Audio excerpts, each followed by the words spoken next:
조갑제TV 시청자 여러분 안녕하십니까. 2022년 12월 25일 성탄절 오후 5시입니다.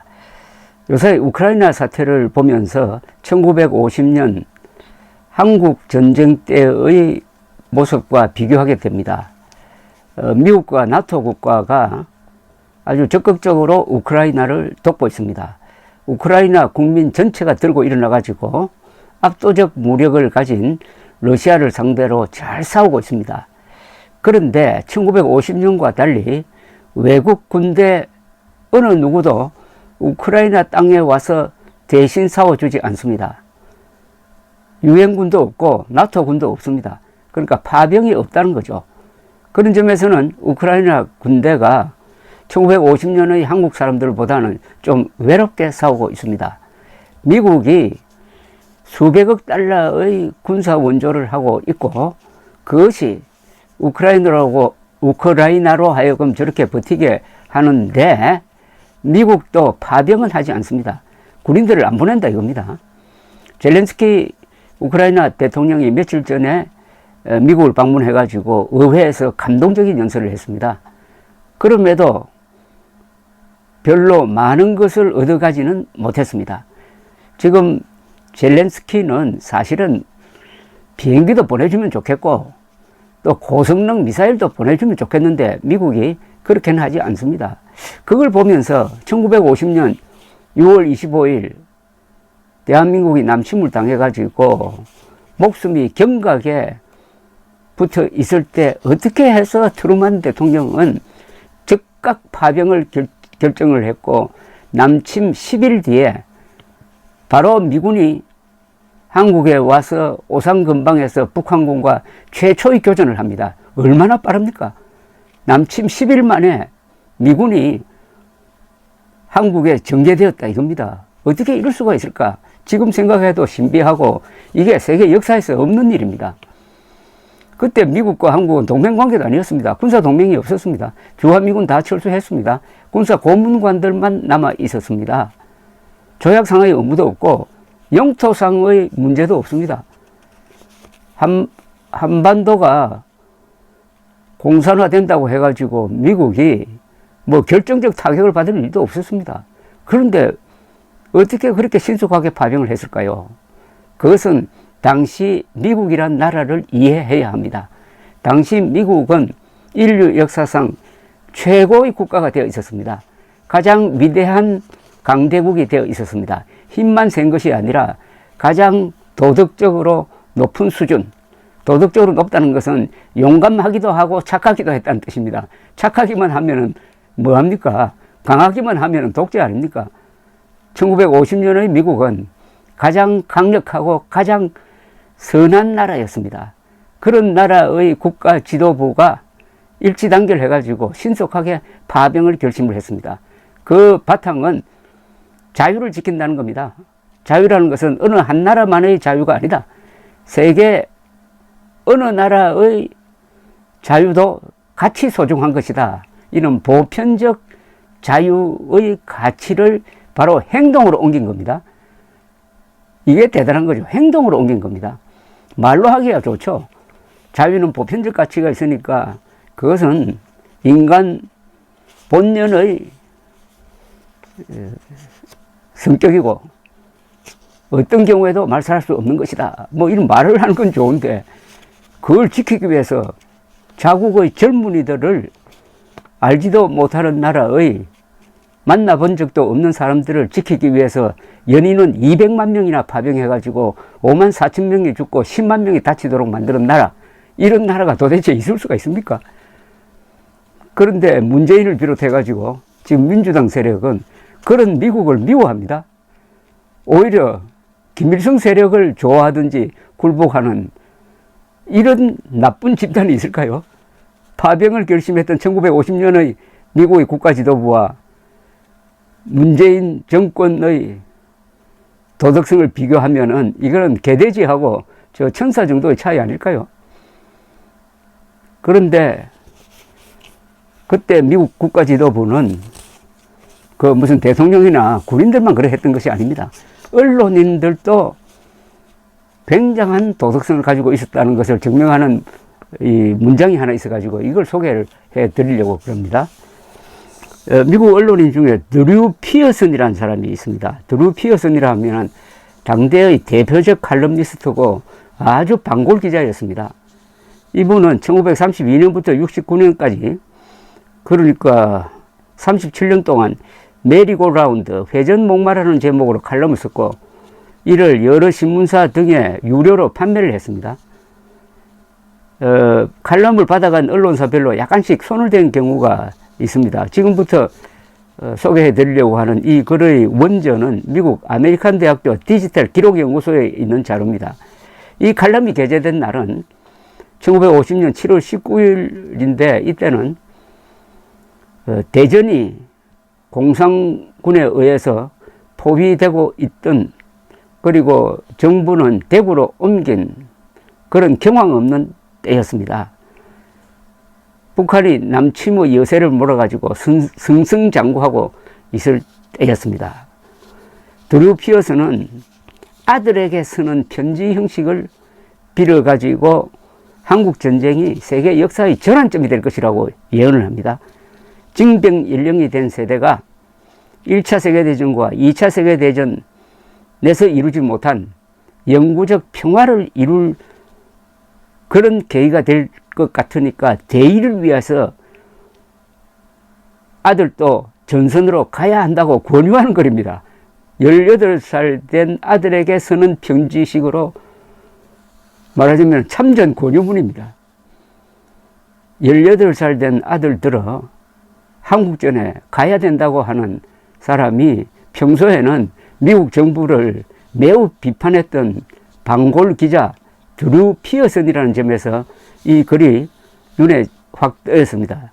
그걸 제가 손을 좀 보고 김영남 기자 전 조갑제닷컴 기자가 번역하고 해서 종합을 했는데 약간 의역을 했습니다.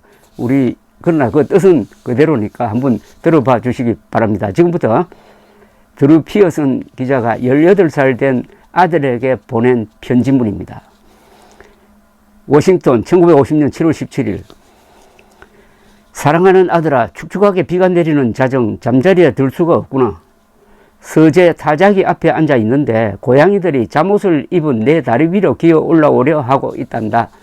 내가 나를 깨어있게 하는 것은 비가 아니라 이 세상이 직면한 몇 가지 문제들, 그리고 너와 같은 많은 소년들이 곧 한국이라는 낯설고 머나먼 전선으로 떠나야 할지도 모른다는 사실이란다.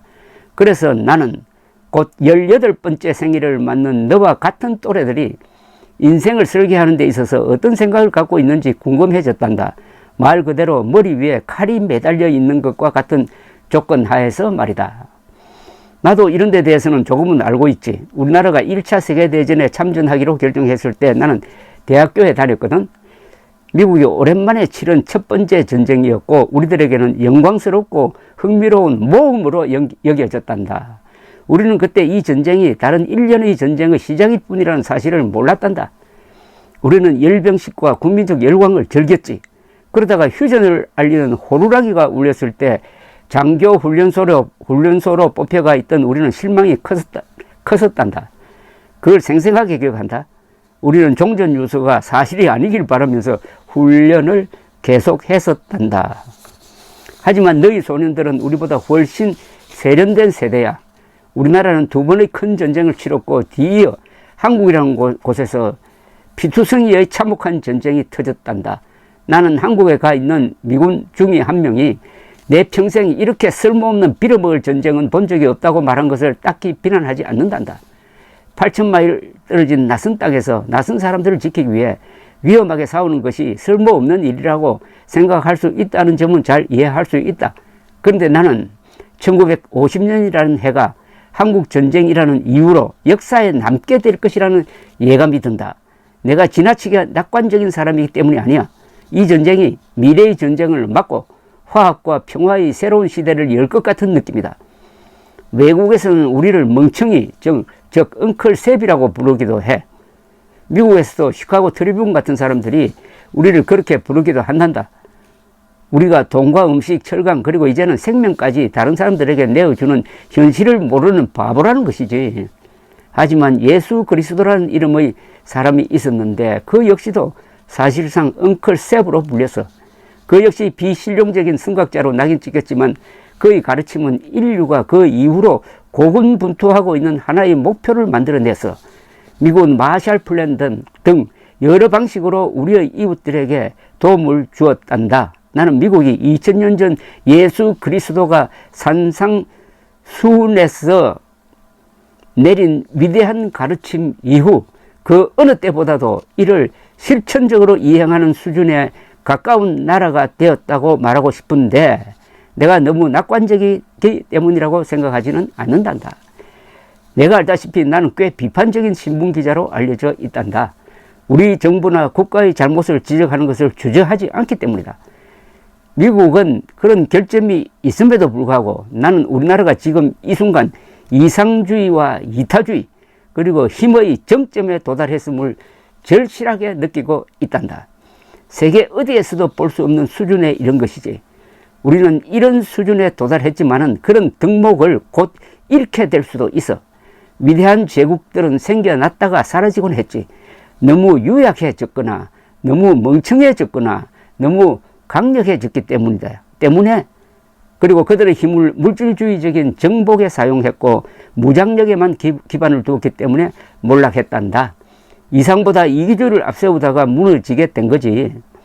우리도 같은 운명일 수가 있어. 우리 중 일부는 이미 평화의 문제를 어떻게 해결하느냐 보다는 우리의 배속과 배당금, 임금과 물가, 이웃이 몇 대의 자동차를 갖고 있는가에 더 신경을 쓴단다.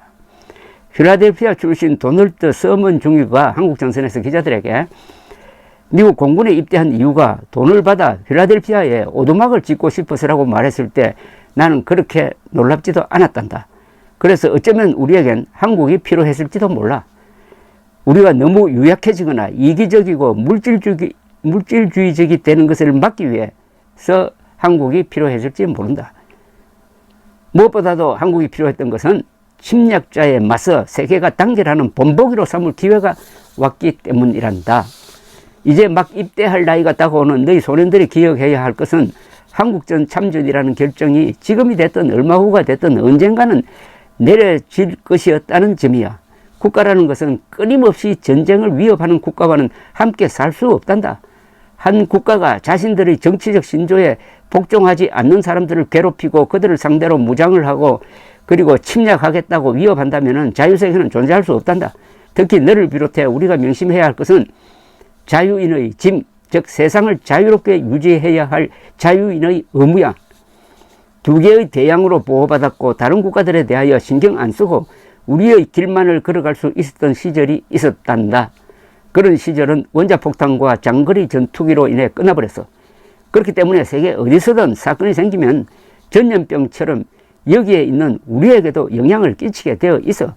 이것이 자유와 관련된 부정할 수 없는 사실관계야. 나는 하나의 자유국가가 완전 무장한 자유가 없는 경찰 국가들에 둘러싸인 섬처럼 살 수는 없다고 생각한단다. 자유국가와 경찰국가의 충돌은 피할 수 없고 그렇다면 정면승부로 해결해야 한다. 아마 너는 내가 신문기자로 취재했던 국제회의에서 전쟁의 씨앗이 뿌려지는 것을 목격했다고 했던 말을 기억할지 모르겠다. 내 눈으로 국제사회 모두와 함께 그 씨앗이 자라나고 배양되는 것을 지켜본 거지. 그때는 그런 위기를 막을 힘이 없었단다. 그러나 이번은 달라. 우리가 무기력하지 않아. 이번엔 우리가 다가오는 위기를 보고 이를 막기 위해 움직인 거지. 입대 나이가 다가오는 너와 다른 소년들이 다음과 같은 점을 기억하는 것이 중요하다고 나는 생각한다.